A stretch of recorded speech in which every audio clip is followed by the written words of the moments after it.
Senhoras e senhores, meus amigos, minhas amigas, meus seguidores das redes sociais, do meu canal do YouTube, da minha coluna Mundo Afora no jornal The Brazilian Post, tenho ao meu lado hoje o Dr. Antônio Ribas Paiva. Isso mesmo, Dr. Antônio Ribas Paiva. Tá muito bom. Especialista em direito civil e direito criminal. E o tema de hoje, naturalmente, é intervenção militar, principalmente. Porque os intervencionistas, aqueles que estão participando das manifestações, estão sendo criminalizados por muitos, juristas inclusive. Então a população precisa saber dos direitos destes manifestantes, porque para uns é crime, para outros não é. E para o senhor, doutor Ribas? Isso é direito do cidadão.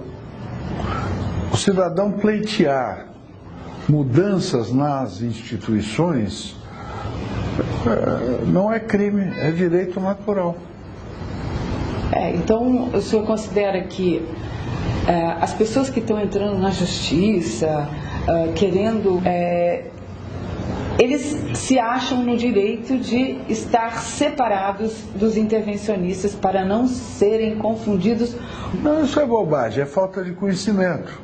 Porque, como eu já disse, é direito do cidadão pleitear modificações nas instituições.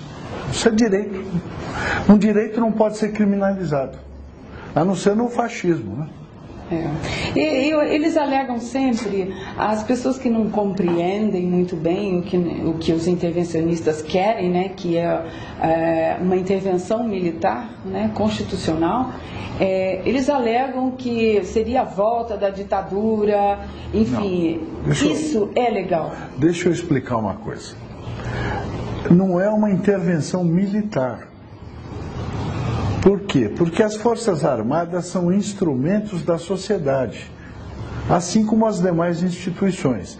Então é uma intervenção da sociedade através de um instrumento constitucional que são as Forças Armadas. É a mesma coisa você falar que o bisturi é o médico, não é. O médico intervém no paciente com o bisturi. As Forças Armadas são o bisturi da sociedade, só isso.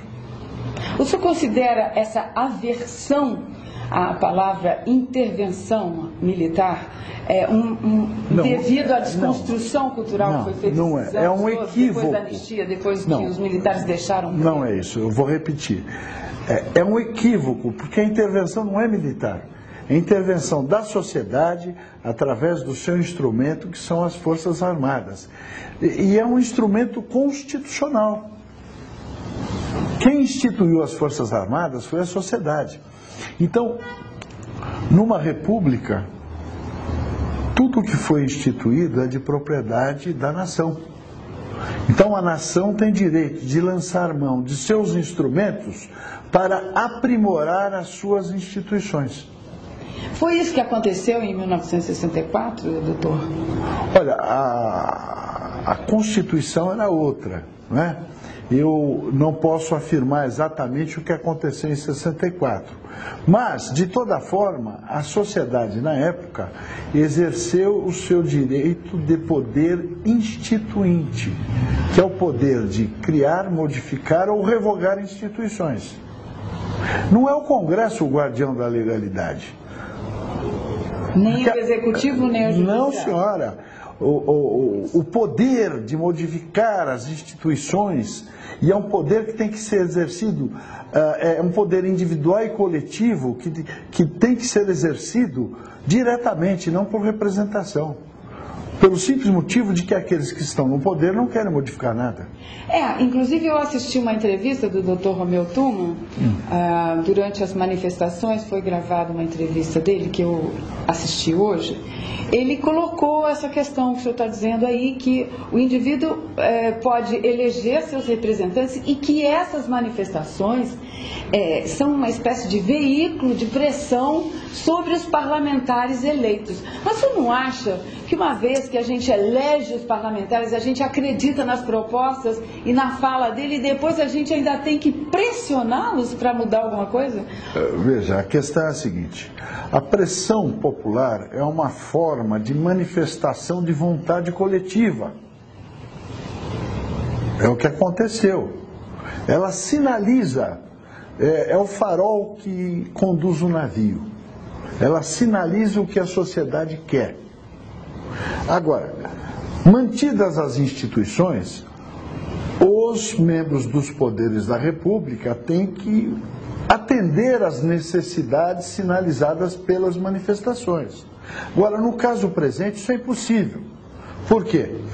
Porque houve uma usurpação do poder do Estado pela classe política. A classe política, ela usa o poder do Estado em próprio proveito e não em proveito da nação. Então essa usurpação, ela tem que ser remediada. E como é que você vai confundir, como é que você vai convencer o Al Capone a tornar o cassino dele mais lícito? É difícil. Você não convence o poder. O poder, ele tem que ser convencido. Se você não convence pela razão, tem que ser através dos instrumentos constitucionais. E o legislador constitucional, através dos redatores técnicos, deixou muito claro que as Forças Armadas têm a destinação de defesa da pátria e dos poderes constitucionais. Agora imagine o seguinte: no Brasil os poderes constitucionais foram usurpados pelo crime. Realmente assim, o senhor acha então que eles entre si e separadamente foram usurpados pelo crime e também não estão se comunicando direito? Não, eles estão se comunicando muito bem no sentido de prejudicar a nação. Por exemplo, recentemente o presidente do Congresso, o Renan Calheiros, o senador Renan Calheiros, ele devolveu uma medida provisória para a presidente Dilma. Isso é pressão política, isso aí é briga de quadrilha, isso não interessa. Isso não importa para o povo brasileiro. O povo brasileiro não quer que roubem a Petrobras, o BNDES, a Usiminas. Ele não quer que roube o seu patrimônio. O senhor considera esses empréstimos, desculpe, o senhor falou do BNDES, o senhor considera esses empréstimos e doações do BNDES um ato ilegal, uma vez que não passaram pelo Congresso? O nome do banco é Banco de Desenvolvimento. Desenvolvimento do quê? Da economia e das necessidades da nação. Você não pode destinar estes recursos que pertencem à nação a países estrangeiros, porque você não está desenvolvendo a nação, você está usando o dinheiro da nação em outro país. Não interessa se esse país mereça ou não, que seja uma boa ou uma má causa. A nação criou o BNDES, foi para servi-la e não para servir estrangeiros. É muito simples isso. E nesse caso, então, como foi um ato presidencial, né, porque não passou pelo Congresso a aprovação desses empréstimos, dessas doações, então é aonde a gente volta à questão que o senhor estava falando, da briga de quadrilhas, que eles estão se comunicando muito bem, porque já que deveria passar pelo Congresso e não passou, isso, né, é constitucional, então a falta de comunicação ou a presença de uma combinação para não passar pelo Congresso, isso não constitui assim um motivo suficiente para uma intervenção? É um motivo para que qualquer cidadão requeira o impeachment do presidente.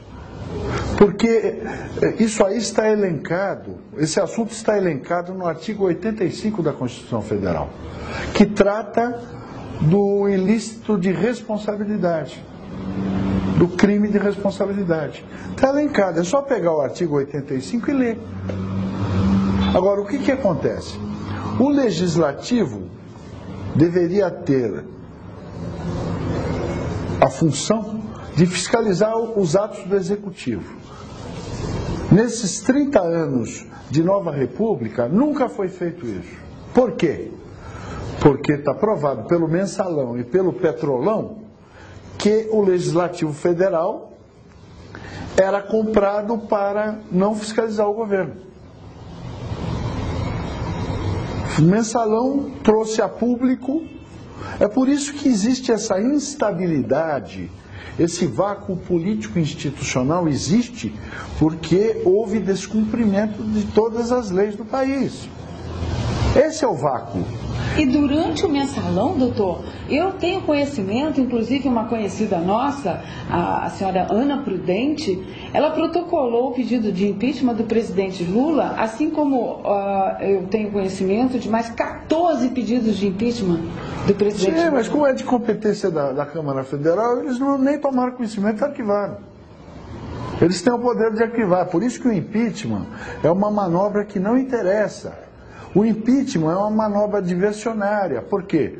Porque quem vai julgar o impeachment é quem é beneficiário do Petrolão, do Mensalão. Eles não têm legitimidade, essa é a palavra. Ocorre o vácuo político-institucional quando qualquer dos poderes da República perde a legitimidade. Eles perderam a legitimidade. Então é por isso que a presidente está querendo passar parte do seu poder para o vice-presidente, para outras autoridades, de outros poderes. Por quê? Porque ela sabe que ela perdeu a legitimidade, mas ela pode se fortalecer apoiando-se em outros agentes públicos, que são, na realidade, a classe política. O Brasil, ele tem um problema, a sua classe política. A classe política no Brasil usurpou os poderes do Estado para a prática sistemática de delitos. É isso que acontece no Brasil. Então, a culpa não é do presidente da República, é o regime que é uma cleptocracia. Então, não é uma pessoa. Se você, o pessoal que quer impeachment quer tirar uma pessoa, mas não é uma pessoa, é um bando. É, exatamente. Eles exercem, veja. O que acontece? Qual é o nosso regime? É de exploração, é um regime escravocrata de exploração da nação brasileira. Então, veja, você tirar um elemento, não adianta. É por isso que é necessário, em defesa dos poderes constitucionais, que a nação intervenha no processo, separe o joio do trigo, restabeleça as instituições que foram rompidas e convoque eleições gerais. Esse é o processo. O processo de intervenção é esse. É um processo de restabelecimento das instituições que foram rompidas pela classe política.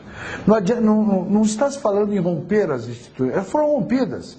Já foram rompidas. Então a sociedade tem que vir em socorro das suas instituições. Quais são as suas instituições que foram violadas? Congresso Nacional, Poder Executivo Federal, o Executivo Federal, que é a Presidência da República, e o próprio Supremo Tribunal Federal, que é mero instrumento do Poder Executivo. Principalmente porque o presidente é que nomeia os ministros. Exatamente. E o mais grave é o seguinte, que a exigência para ser ministro do Supremo Tribunal Federal era um notório saber jurídico. Agora, existem inúmeros ministros já nomeados que nunca tiveram notório saber jurídico. Tá certo? Então, veja, a própria Constituição do Poder Judiciário, do Supremo Tribunal Federal, é ilegítima.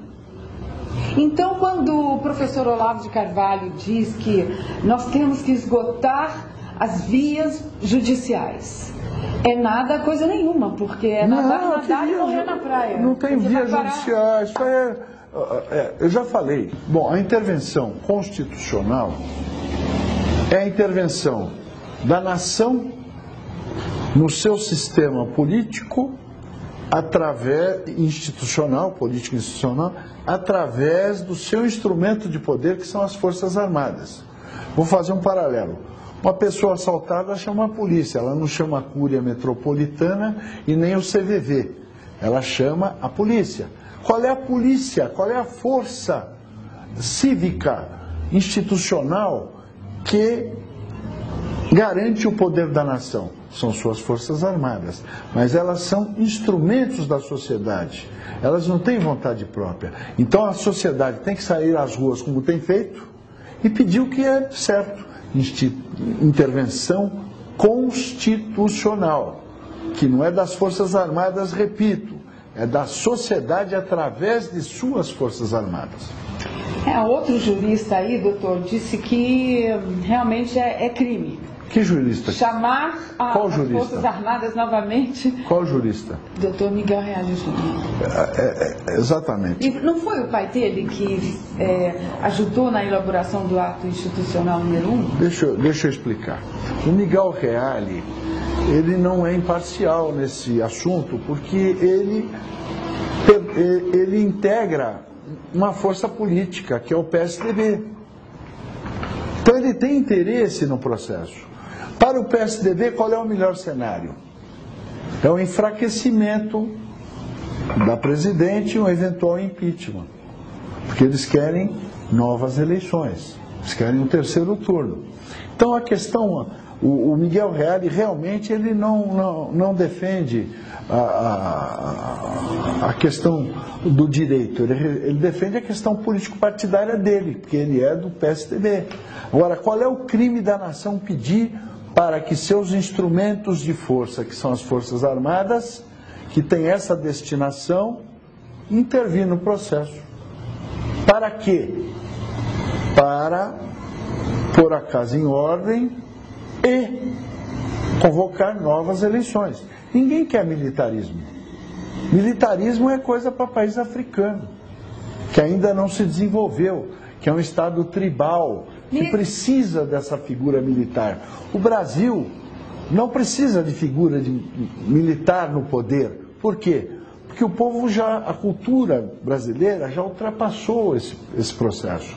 O que nós precisamos é que as Forças Armadas cumpram o seu dever constitucional. Ponto.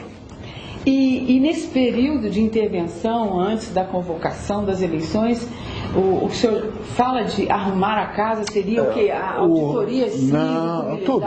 Veja, seria, em primeiro lugar, o restabelecimento das instituições que foram rompidas pela classe política. Você tem que traçar, pôr a casa em ordem, é restabelecer as instituições. Nós temos instituições. Elas têm que ser restabelecidas e dotadas de mecanismo de proteção contra aqueles que pretendem usurpá-las. Porque se você escrever num papel alguma coisa e não dotar essa coisa de mecanismos, você não tem como defendê-la. Foi o que aconteceu. Nós temos instituições que foram usurpadas. O que tem que acontecer? Essas instituições têm que ser retomadas pela nação, através das suas Forças Armadas, aprimoradas, restabelecidas e aprimoradas. E, após aprimoradas, vai ser um processo de outorga da nação e das forças patrióticas, que é a nação brasileira com o seu exército. São as forças patrióticas. Essas forças patrióticas que têm o poder institucional, ou seja, de restabelecer as instituições. Restabelecidas as instituições, convocam-se eleições gerais. O que aconteceriam aos políticos corruptos comprovadamente? Eles têm que responder à legislação vigente. Com provas aí é uma questão. Veja, aí é uma questão criminal. Uma questão penal, simplesmente, não uma questão institucional. Alguém que no exercício de um cargo se apropria de bem público é o crime tipificado como peculato. Os peculatários têm que responder pelo crime. Agora, no caso de prevaricação também? Prevaricação é crime, né? Alguém pode estar num cargo e não tomar conhecimento de nada. Isso é outra coisa, isso é negligência no exercício da função. Não é prevaricação, então? Veja, a Petrobras é uma companhia de economia mista, não é uma estatal. Não é? Então ela tem que obedecer à lei das SA. O que ela fez ali foi até prova em contrário, ela foi negligente no exercício do cargo. Mas não é essa a questão. Você falou... E em relação à lei de responsabilidade? Exatamente. Nós não estamos aqui tratando do julgamento de ninguém. Nós estamos aqui conceituando as coisas. Então, veja, numa intervenção constitucional, todos os delitos praticados serão apurados. Porque a classe política perdeu por comissão, em sentido lato estrito, né? E por omissão. Então tem que responder. É lógico que, numa intervenção constitucional, toda essa gente vai ser afastada dos seus cargos. E eles vão responder criminalmente pelo que fizeram. Isso aí não é uma questão revolucionária, isso é uma questão penal. A questão revolucionária é a nação intervir no poder do Estado para restabelecer as instituições. Isso é que é o processo político revolucionário necessário. Por que é necessário? Porque não há solução nessa gosma de poder do crime. Então, em relação, por exemplo, aos que defendem renúncia, cassação, o que o senhor tem a dizer? Para a gente analisar isso, tem que dar um passo além. Renunciando a presidente ou sendo cassada, o que muda? Você muda o rótulo do veneno? Em vez de criolina, você põe lá que é outro veneno, é isso? Claro. Você tem que lavar a garrafa ou jogar a garrafa fora. Então, o senhor defende a intervenção militar? Olha, eu vou falar um palavrão aqui. Não se acerta doce de merda. Você pode pôr açúcar e mexer à vontade que você não acerta. Você tem que jogar a panela fora e fazer outro doce. Tá certo? Agora, impeachment é querer acertar doce de merda com açúcar. Não dá, pô. Não vai resolver o problema político institucional no Brasil. Você tem que afastar a classe política através de uma intervenção constitucional praticada pela nação através dos seus instrumentos, que são as Forças Armadas. As Forças Armadas não podem decidir intervir de motu próprio. Elas têm que ser chamadas pela nação. É isso aí, gente. Entendem? E eu acho, doutor Ribas, que as pessoas estão começando a entender, mas quanto mais aumenta o número de intervencionistas, mais a mídia, mais aqueles que foram instruídos durante esses anos todos, depois que os militares deixaram o poder, porque as universidades foram tomadas pelos professores marxistas, e a história foi contada de modo totalmente diferente. Essa é a minha opinião mesmo, e eu acho que as pessoas não entendem e procuram sempre denegrir a imagem daqueles que lutaram contra a implantação da ditadura do proletariado, que era o que eles queriam na época. Agora, eu quero deixar claro aqui que ideologia é instrumento de dominação. Rotular alguém de esquerda ou direita é mentira. A ideologia serve apenas para deixar a água turva e para que as pessoas não entendam que o objetivo é a tomada do poder. Então, ideologia de esquerda ou de direita são ferramentas de tomada do poder. Mas essas pessoas que acessaram o poder depois da anistia, elas naquela época... Elas queriam... Não, elas não querem, elas não têm querer. Com uma postura ideológica, elas queriam a implantação de uma ditadura. Elas vivem dizendo aí que estavam defendendo a democracia. Sim, e olha só o que fizeram depois que conseguiram acessar o poder. Sim, mas o objetivo delas sempre foi a tomada do poder. Agora, o grande problema do Brasil, o problema essencial, é que o Brasil não tem presidentes, tem gerentes de interesses transnacionais. Agora, numa intervenção agora, nós precisamos de nos autodeterminar para poder traçar os nossos destinos. E não é com gerentes, nós temos que ter presidentes. Nós temos que ter estadistas e não gerentes de interesses transnacionais, como nós sempre tivemos. A própria proclamação da República foi comprada. Pode explicar isso para nós? Foi. Na época, o Brasil, da proclamação da República, em 1889, o Brasil tinha perto de 14 milhões de habitantes. Nenhum deles era republicano. Talvez você tivesse 1000 republicanos no Brasil. Talvez. Você tinha um povo interessado em sobreviver e que respeitava a monarquia brasileira. 14 milhões contra 1000, foi isso. E os 1000 venceram. Só que, à época, em 1889, o Brasil era a segunda potência econômica e militar do mundo. De 89 para 64, o Brasil caiu do segundo lugar para o 46º lugar. E hoje é o 7º. Quer dizer, em 150 anos não conseguiu, 126 anos, né? Não conseguiu voltar ao segundo lugar. E talvez não consiga mais. Está sucateando. Não é pelo fato de estar sucateado, é o seguinte, a proclamação da República não foi um anseio popular, ela foi comprada pela potência hegemônica na época, que era o Império Britânico. Por quê? A troco de que um marechal ia proclamar a República a pedido de 1000 pessoas, quando 14 milhões de pessoas não se interessavam pela República?